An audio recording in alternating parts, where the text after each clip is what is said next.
You know, when technology first entered the education conversation, it sounded like the perfect solution. Put a device in every student's hands, and suddenly every child, no matter their background, would have equal access to knowledge. No more outdated textbooks, no more limited resources, just unlimited potential. We imagined classrooms where every student could learn at their own pace, guided by adaptive platforms that understood their needs. Digital literacy wasn't going to be a bonus skill. It was going to be the foundation for their future. That was the dream that launched the one-to-one movement. Fast forward to today, and yes, our classrooms are filled with devices. Laptops, tablets, smartphones. We've achieved that part of the vision. But when you ask teachers what their daily reality is like, the picture is very different. One teacher told me, "I spend more time asking students to close TikTok and YouTube than I do teaching."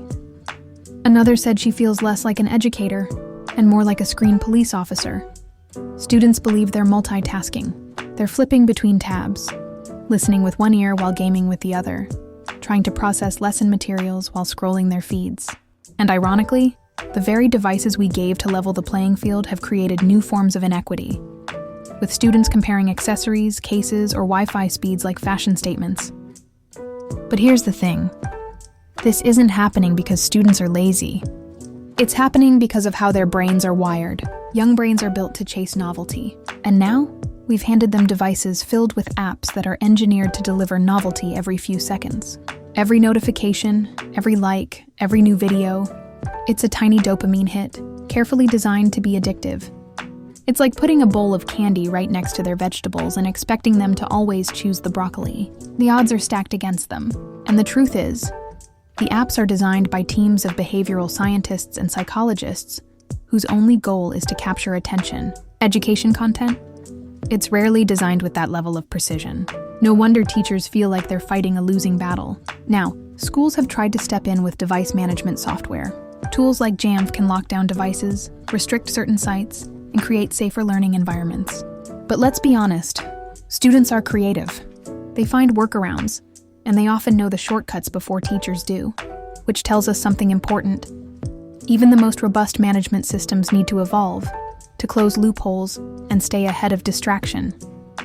Because if Jamf, or any management platform, can't prevent the workarounds, then teachers are right back to playing catch-up instead of focusing on learning. But I don't think this is a story of defeat. I think it's a wake-up call. The vision of one-to-one wasn't wrong. It was just incomplete. Handing out devices was only the first step. Now comes the real work, rethinking how we use them. That means moving beyond devices as passive note-taking tools and making them instruments for creation, collaboration, and problem-solving. It means teaching digital literacy not just as how to use Google Docs, but as how to manage attention, how to resist distraction, and how to use technology with intention. And it means designing learning experiences that can compete for attention, because they are interactive, engaging, and meaningful. This isn't just about rules or restrictions. It's about culture. A culture where technology enhances learning instead of competing with it. A culture where students don't just learn with their devices, but about their devices, how they shape behavior, how they can help, and how they can harm. So the story of one-to-one isn't finished. The next chapter is ours to write. The question is simple. Will devices be a source of distraction or a source of direction? That answer depends not just on the tools we use, like Jamf, when it becomes robust enough to truly remove distraction, but also on how we, as educators, choose to guide the journey forward.